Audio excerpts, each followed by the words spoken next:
Terima kasih Anda masih bersama kami. Bagi Anda yang baru saja bergabung, kami hadirkan kembali 3 berita utama hari ini.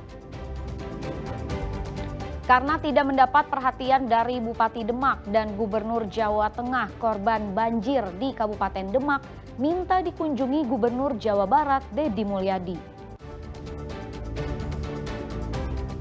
Karena kecanduan nonton film porno, seorang pemuda di Kabupaten Purbalingga mempertontonkan alat kelamin di area publik sehingga akhirnya ditangkap polisi.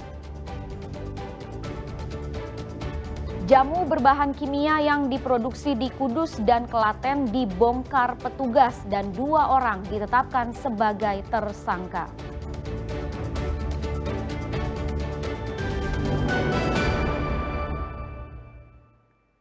Karena kecanduan menonton film porno, seorang pemuda di Kabupaten Purbalingga kerap mempertontonkan alat kelamin di tempat umum, bahkan melakukan onani di area publik. Pelaku akhirnya ditangkap karena ulahnya meresahkan warga Purbalingga.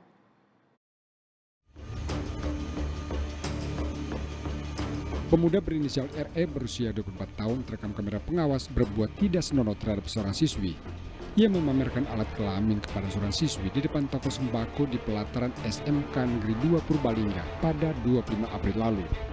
Pada rekaman lain, 9 Mei 2025, di halaman Musyalah Al-Hidayah di Kelurahan Purbalingga Lor, pemuda asal Kelurahan Wirasana itu tidak hanya memperlihatkan alat kelamin, bahkan melakukan masturbasi saat melihat sejumlah perempuan di dalam musyalah.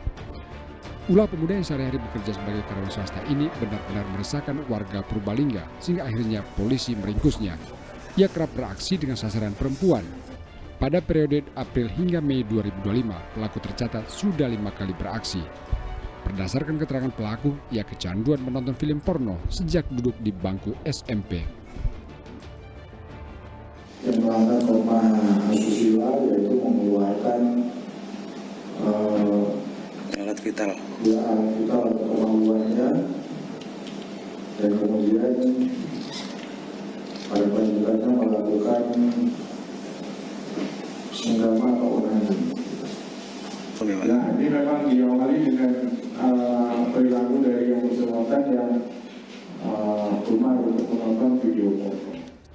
Pelaku dijerat dengan undang-undang pornografi sehingga terancam pidana penjara 10 tahun. Perilaku pemuda RE tergolong gangguan mental dan perilaku seks menyimpang yang biasa disebut eksibisionisme. Seseorang mencari kepuasan seksual dengan mempertontonkan alat kelamin kepada orang lain di depan area publik. Rasa jijik dan takut korban bisa memicu kepuasan seksual bagi pelaku. Mardianto melaporkan dari Purbalingga.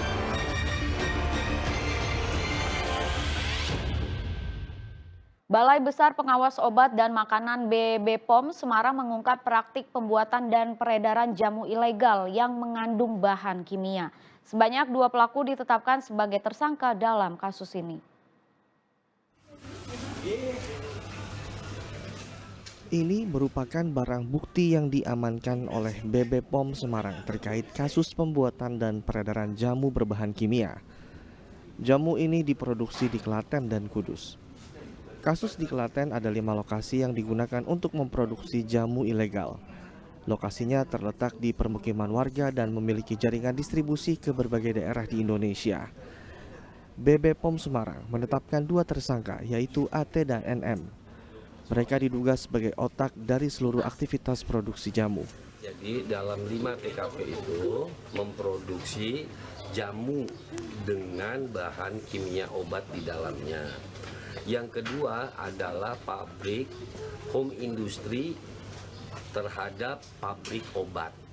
Industri obat dan jamu tradisional yang mengandung bahan kimia obat secara terselubung dengan cara dilakukan di perumahan-perumahan masyarakat. Jamu berbahan kimia telah didistribusikan ke sebagian besar Pulau Jawa, bahkan hingga ke Sumatera dan Kalimantan. Masyarakat pun diimbau untuk berhati-hati dalam memilih produk jamu.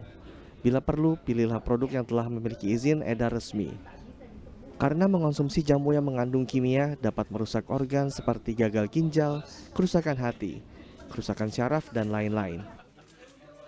Agus Hermanto melaporkan dari Kota Semarang.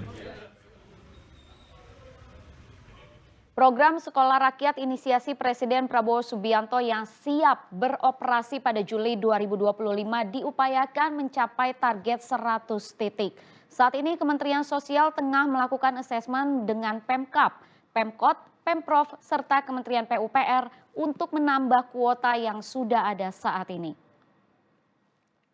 Saat ini sudah ada 65 titik sekolah rakyat yang siap beroperasi di sejumlah wilayah di Indonesia. Sedangkan 53 sekolah lain masih dalam proses revitalisasi. Satu titik sekolah rakyat terdiri dari 3 jenjang, SD, SMP, dan SMA. Masing-masing sekolah diisi oleh 1.000 siswa. Kemensos akan bekerja sama dengan berbagai pihak untuk memastikan seluruh siswa yang masuk ke sekolah rakyat berasal dari keluarga kurang mampu. Ketentuan luas lahan untuk sekolah rakyat juga berubah, yang semula 5 hektar menjadi 8,5 hektar area. Sekolah rakyat perintah Presiden di tahun ini diusahakan 100 titik. Ya. Tetapi kita sedang berjalan sekitar 65 titik. Yang sedang direvitalisasi ada sekitar 53. Jadi kita sedang berusaha bekerja sama dengan kementerian lain, dengan Pemkab ya, untuk bulan Juli kita bisa buka di tahun ajaran baru. Ya, kita usahakan 100, kalau tidak bisa ya di tahun ini kita pastikan 100 titik perintah Presiden itu bisa kita buka.